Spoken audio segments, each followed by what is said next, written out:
And so I wanted to kind of start the day with kind of a discussion of, where we are. And before we go crazy making goals and talking about 2020, I put this poll up yesterday because I realized I've set goals fastidiously for my entire adult life, like 20 years. And they're always like, I set them. And if you look at the list, they rarely come to fruition because I make these crazy goals. And although they don't usually get knocked out, they usually lead me in a pretty cool direction. And it's funny how everybody has a different way they interact with their goal setting. So I wanted to just do kind of a little bit of a brainstorming session together, kind of hear where you guys are. Last week, we shared a lot of our own experience, which was really awesome because we have people from all different walks and different kind of businesses and different places in our businesses and our careers. So please feel free to pipe up when you want to say something. But then I'm hoping to have the second part of our time jumping into a quick discussion on operations. Biz ops is a term that gets thrown around a lot in the business world, but we rarely learn it. I know I didn't learn it when I was in music school, which is the idea of like basically how you run every piece of your business, right? And the thing that I want to kind of discuss is looking at from marketing and the top of your funnel, how we bring into you. And this is going to be a long and ongoing discussion, and hopefully we can knock out a couple pieces of it at every turn, from our marketing to our top of our funnel, all the way down to having happy customers and retaining those customers, right? So I'm going to try to kind of work it to where we have the first part of our discussion be around some higher level goal setting and honest authenticity questions to ask ourselves. The second half of our discussion to be entering into the world of operations, because the new year's coming and this is a good time to start thinking about those and executing them. Starting off with is looking at 2020 and starting to set our goals, right? As what we want to do for our business and looking honestly at where we are this year. I went back through 20 years of my own studio, my own business planning. And they're so funny where it's like, I'm like, well, I'll just teach 75 students a week and I'll teach 51 weeks a year. And then I should be able to make 143,000. It's like, oh my gosh, this is totally not realistic, right? And so what I'm hoping we can all work on a little bit today is discussion from two angles. Before we set our goals is maybe all of us to do some deep diving this week on what it means to make a living, right? Do we need to make this much money? How much money do we actually need to make? And these are questions, we work on our own and privately, because it's obviously a really private topic. But, sitting down and writing a random number to be like, this is what I want to make next year, right? Hopefully we're at a point in our lives where we've lived long enough where we kind of have an idea of what that will actually be. But I know from my experience, I often neglect to remember self-employment tax, or the fact that I have to buy my health insurance, or that I'd love to take a vacation with my best friend. So the crux of all this, as we move into ops, is I'm gonna, as always, try to convince everyone here to raise their rates, right? And that's gonna be a recurring theme that I've come back to and I never shut up about, because I think it's so important, because hopefully that will allow us to meet in the middle. It works across the board. Everybody, it never doesn't work. It never puts anybody out of business. And the people that I learned it from a decade ago, the people that I've shared it with, it's one of these things that as a core center of our operations is we want to price ourselves in a way that makes us more attractive to our customers, right?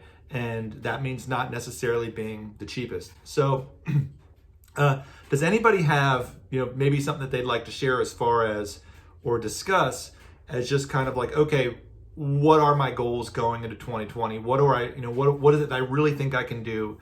Do I want to just say I'm making more money? Do I want to say I'm having more time with my family? Does it maybe say I want to sell my house, not have a mortgage, and like move to Thailand and teach internet guitar lessons? Which I've basically thought about opening the Eric Branner School of Surfing and Guitar Playing in Costa Rica for 20 years. So, are these ideas that you guys are working on, or you'd want to share? We'd love to hear a little bit about. Would anybody like to kick us off with a discussion? That's pretty straightforward for me. I'll jump in and get us started here.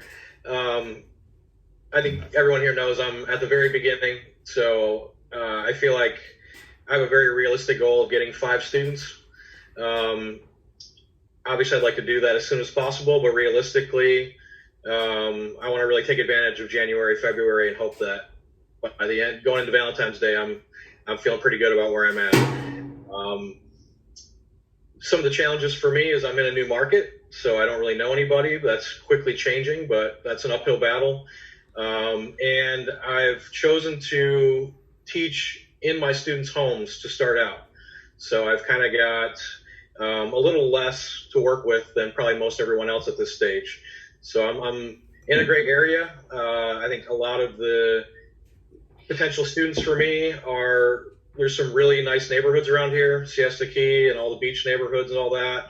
And they do fit well into that model where they bring in massage therapists, they bring in private tutors into their home. So I feel like it's a good fit, but I think just to recognize that comes with its own set of challenges and limitations, that I have to face and deal with. So that's pretty much where I'm at right now. I want to put together a great strategy to start to engage the schools. There's a lot of good private charter schools in my area. And also to follow up on what you had mentioned to me last week about being a presence in the market for the adults, as well. And I think I'm a good fit for that. So that's kind of where I'm at, So your goal is straightforward: get 5 students. Yeah, it really is. I just want to be very aware and proactive about the limitations that come with the path that I've chosen. Do you have a dollar figure for kind of what you want your business to get to in the next 2 years? Yeah, I think for me, $5,000 a month is kind of a good ballpark for me. I'm not sure exactly how many students that is, but it's well within my capacity to handle. Being able to do it 5 days a week, take on a handful of students, every day or whatever. And I feel like that's maybe $50,000-$60,000 a year, something like that. And have a tremendous quality of life. That sounds really cool.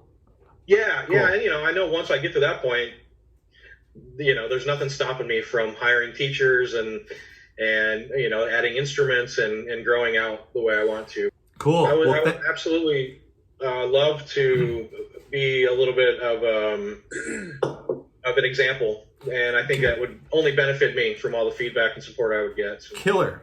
Thank you. Would one more person like to kind of share a little bit of what maybe someone's at a different point in their deal? Maybe Angie'd want to tell us, or Corey or Mike or Steve just would want to share where they are or where they might want to be. Sure, I'll jump on that. So we're kind of at a different place in our business. As I've mentioned, we've always been trying to drum up more students. But in October, we filled up our studio for the first time. We're now trying to shift our focus to other revenue streams because we're already starting to see that we're getting a little bit burned out from all the teaching, which it's a good problem. But we also, I should say, we have 2 young kids. We have a 6-year-old and a 15-month-old, and the 15-month-old has never slept longer than 2 hours at once. So it's been a pretty intense year trying to just stay awake and teach all the people. What's that? Wow. Okay. So we're kind of thinking that we're going to start pivoting a little bit in hopes that next fall we can have less evening contact hours and have a little bit more relaxing family time that you were talking about. So, but as you know, for music teachers, there's not a lot of stuff available during the day. So, we do target a lot of adults, but we've decided to start looking into team building exercises for different businesses. As Eric mentioned, we do these group classes called Hootenannies, which have been super fun, and they attract just a lot of adults that are looking to play music together, which is our ideal population. So we've been doing more of these out in the community at different tasting rooms and coffee shops, and it's been super fun, and we've had great reactions from folks. So we want to take that model and start doing classes for businesses, basically. But I have a little bit of, I suppose, a little bit of imposter syndrome because we're going to be inviting these businesses to our home and hosting the Hootenannies here. And we do that for our students, but it feels, different to say we do corporate team building and then have our toddler here.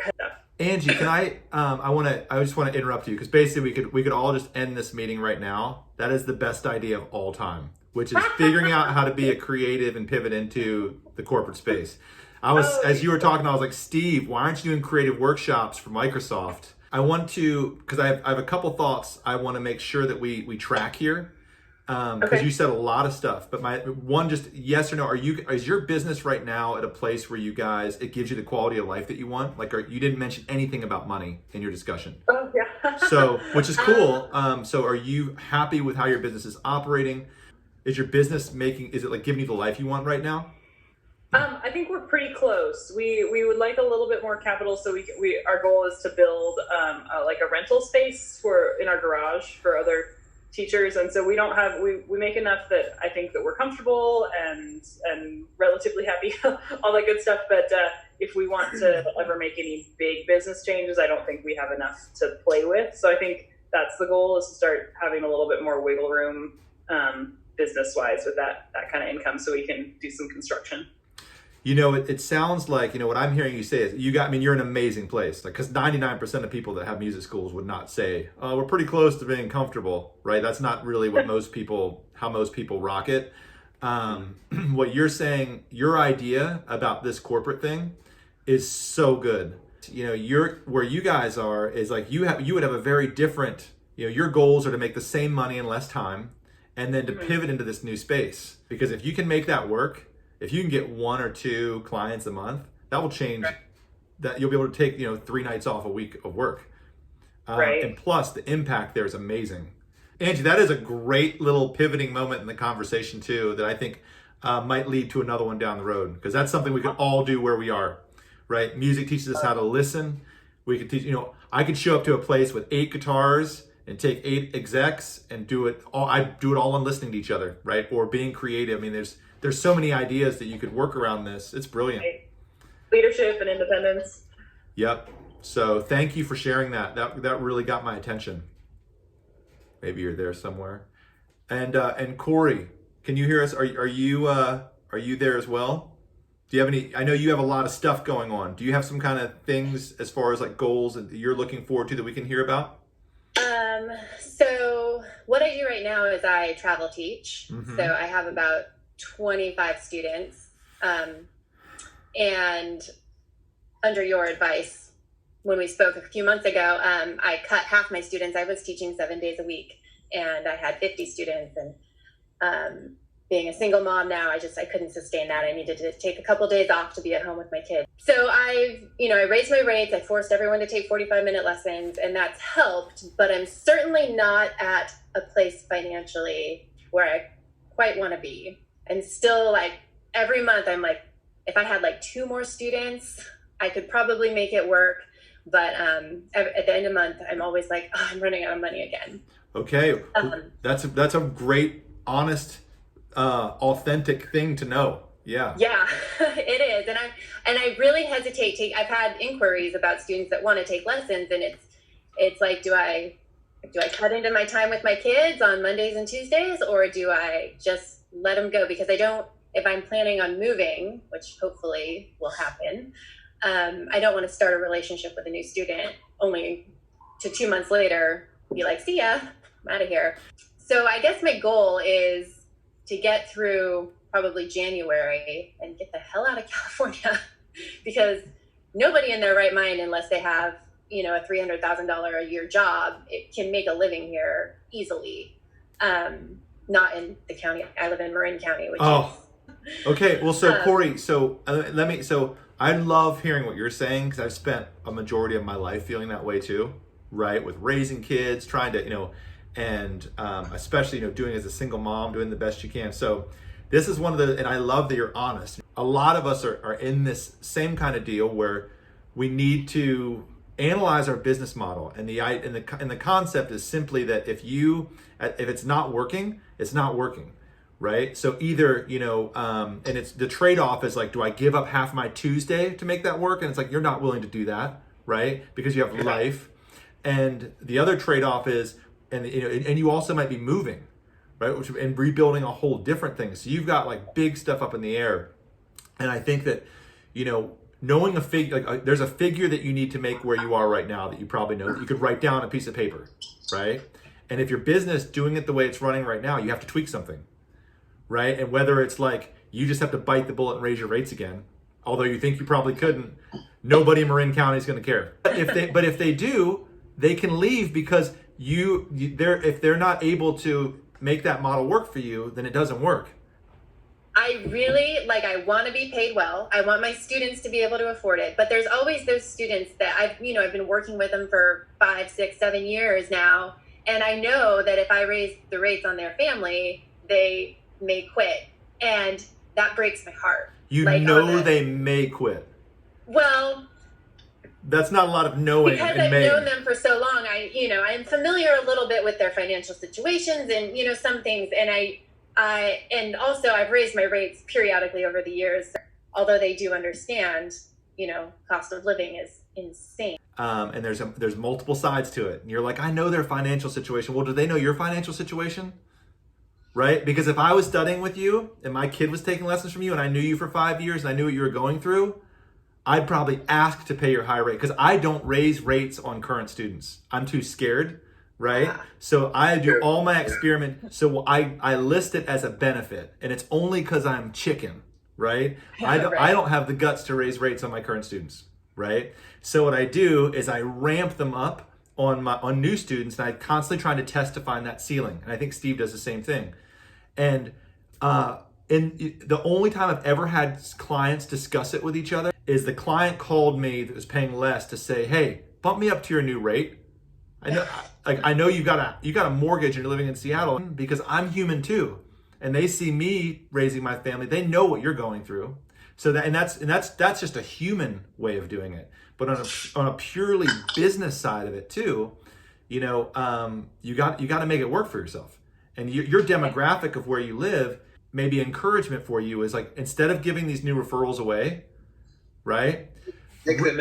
Take them in at a crazy rate that is indicative of what does an average plumber make in Marin County? Why don't you just go for the average plumber's hourly rate, right? I don't even know. Yeah, we'll find it's probably 150, 160, and just try and shoot out confidently and be like, if it doesn't work out, you're gonna probably move anyway.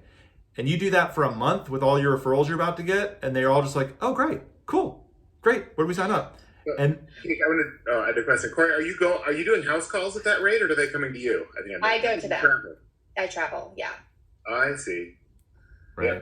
So there's a guy in Seattle. I mention his name all the time. We all know his name's Rob Hampton. But anyway, the dude charges I think he just raised his rates. It's public. It's on his site, like $175 an hour, and he charges for driving time at that rate too. He is booked as much as he wants to, and you can't. Wow. And he's got a waiting list. And wow. And he does it in a way. I see him every week. He's the nicest dude, and he's been doing this for like a decade, right? And he makes it work for him. Like, he has a killer life, and his clients are crazy. Like, ask him. It's wherever you go, especially if you're in a community like you're in, Corey. That is you could test this with new clients coming in, and if you're doing in-homes, it would be. I think you could actually use it as a marketing tool to go, to another level. I'm so I hate money. I wish it didn't exist. I hate talking about it. I hate thinking about it. I hate having to make it. It's just. Well, Corey, that's an area that if you know that's a relationship you have to work on. If you're going to do it, if you want to stop waking up with night sweats at 4 a.m. at the end of every month because you don't know how you're going to pay your rent at the beginning of the next month, you've got to change that because your clients don't have that relationship to it issue. We do as artists because we weren't trained to be comfortable around money. And if you listen to how Lenny discusses how he's rolling out his business, it's because he's worked in corporate environments for a long time, where it's just the language. Your clients, they go to work. You said they're making like $300,000 a year, as an average for a household. They have a different relationship to you do, and they're not experiencing the same thing you are. I can recommend a book that my wife is reading right now called The Soul of Money. I'll send a link to it. That's a fundamental thing that would be a great goal for you to address, right? You can set your business up to where you have to talk about money as little as possible and kind of put it to the side. But if you know that's an area that brings you a lot of discomfort and is really hard, Well, that's one of the things too. Like when I move and I have to start rebuilding a whole business from scratch, I made a promise to myself that I'm not going to be uncomfortable talking about money. But if you have a limited time, a great strategy would be like, yeah, try the next person that calls, just say it. Say, yeah, I'll come to your house. It's $120 a week. And that's because it's in Marin County and I'm driving and I'm slammed and I can't take any more students. I have one opening right now, which is true. Right. You don't want any. And Eric, first of all, I just love that I'm being here. I feel wealthy just from being in your presence right now. I love you guys. I really do. Eventually, I want to have speaking gigs where I can get, I don't know, $5,000, let's just say, for speaking. But it's just the idea behind that. He thought about it. He conceived that, yes, I can charge $175, which is, I don't even know people in Manhattan who are charging. I mean, I'm sure there are maybe music instructors that charge that here. I just don't know them. But that's awesome. I love it. Well, you know what? So let's wrap this conversation up about why this works. Where you are, Mike, where you are, Corey, people, their idea of money is very different, right? Because of what they also, just because they make a lot of money does not necessarily mean they have been bathed in culture their whole life and understand how to be like, well, this classical guitar player is better than this one, right? They often base their values on what someone charges, right? And this is the Rob Hampton method, right? And I learned this from a great mentor when I first had kids, which is that many people will value your service based on what you're charging and be like, oh my gosh, yeah, Rob charges this much. He's got to be the best guy in town, right? He wouldn't charge that much if he didn't. And I'm on his waiting list. He has a 2-year waiting list, right? And the difference is just nobody else really has the courage to do what he's pulled. He also has a lovely personality, just like you do. The only thing that's going to do for you by confidently raising your rates to like a Manhattan rate is going to get you more students. 100%. It never doesn't work. Cool. Well, this kind of got off on a pretty interesting side kind of conversation. Steve, did you have something you wanted to say? It looked like you did. Oh yeah. A couple things. So everyone, I'm Steve. I'm in Seattle. I didn't really introduce myself last time, I don't think. So I'm a saxophone player, and I've sort of balanced my time between, I call myself a teaching artist. So I have a career as a performing recording artist, and I teach a lot. So the bread and butter of my paying the bills has been private lessons since about 2003, and I still maybe 20 or so students and teach adjunct at university. But I also have some recording projects and do some travels for playing, and I've been developing these workshops, particularly group improvisation workshops. And so part of it's been a long pivot, but focusing more on doing some of these workshops, residencies, guest artist kind of things that allow me to do some more traveling. It's one of the goals. And yeah, I've continued to deal with a lot of the same things. We're all talking about figuring out where to raise rates, but still serve people that aren't just the most affluent folks. And I've looked at other business models as well. One thing, I'm teaming up with this nonprofit called Seattle Jazz Ed. I'm teaching some jazz clubs for them and piloting their lessons. They raise a lot of money, and I'm able to teach kids there. Anyone can get an on-demand tuition waiver and get a loaner instrument. So I'm working with kids that otherwise wouldn't have access to lessons at the moment, working with them in groups, and I'm still getting paid really well, and the students are able to, so I'm not just working with the richest people, and that's part of my mission too, to make this more accessible to more folks. But yeah, I'm looking at, for me, maintaining the kind of lifestyle where I'm able to still perform and work on recording projects and spend time with my kid. I mean, that's all essential for me. Those times, when I've had